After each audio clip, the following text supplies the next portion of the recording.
American colonists, upset with British rule, without taxation, without representation, and the political unrest that led to the outbreak of war, leading to the Boston Massacre and the battles of Lexington and Concord, culminating in the signing of the Declaration of Independence. 2 years into the war, the American army is on the run, and the British are moving to take Philadelphia, the capital of the 13 colonies. The Continental Army, led by General George Washington, moves south through New Jersey into Pennsylvania and sets up camp just outside Philadelphia to prevent British forces from taking the capital. Setting up camp, they waited for the British Army.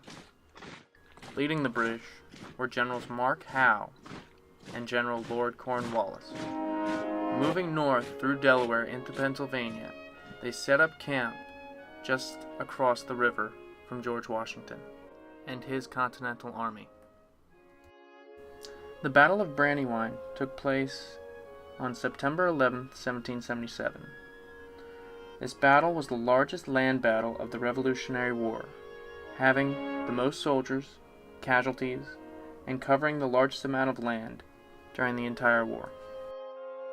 The battle would be a British victory due to Washington's failure to protect his northern flank, but unlike previous defeats, the colonial army held their own against the British forces and withdrew instead of a full rout. The British victory again was a result of a fatal error taken on by Washington, on essentially not guarding those two northern forts.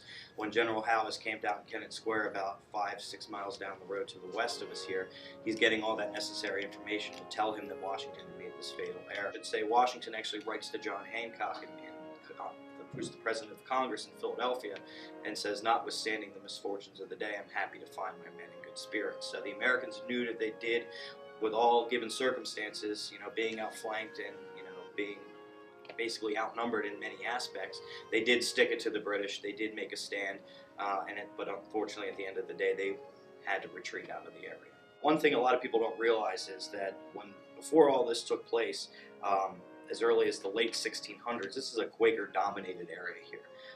And these Quakers have to take a very strict testimony of peace in order to gain admission into their meeting homes, which you still have today spread throughout the area here.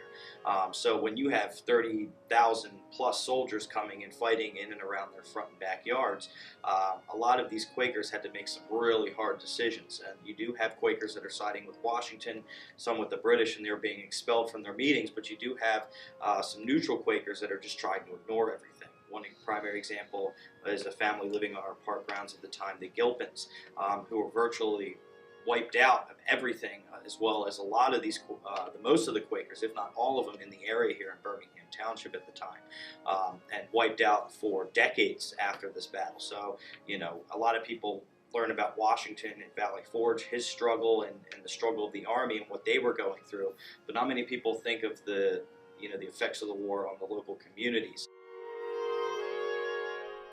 Though the Battle of Brandywine was a victory for the British, it taught the American forces that they could stand up to their British counterparts and win. Just 4 years later, General George Washington and the Continental Army, with their French allies, would capture over 8,000 British forces at the Siege of Yorktown, effectively ending the war in favor of the Americans. In the 1940s, the Commonwealth of Pennsylvania bought the land. This site is the epicenter of Washington's encampment and the gateway to the battlefield grounds. Both sides accommodated their armies in the individual houses. The battlegrounds are located in Birmingham, Pennsylvania.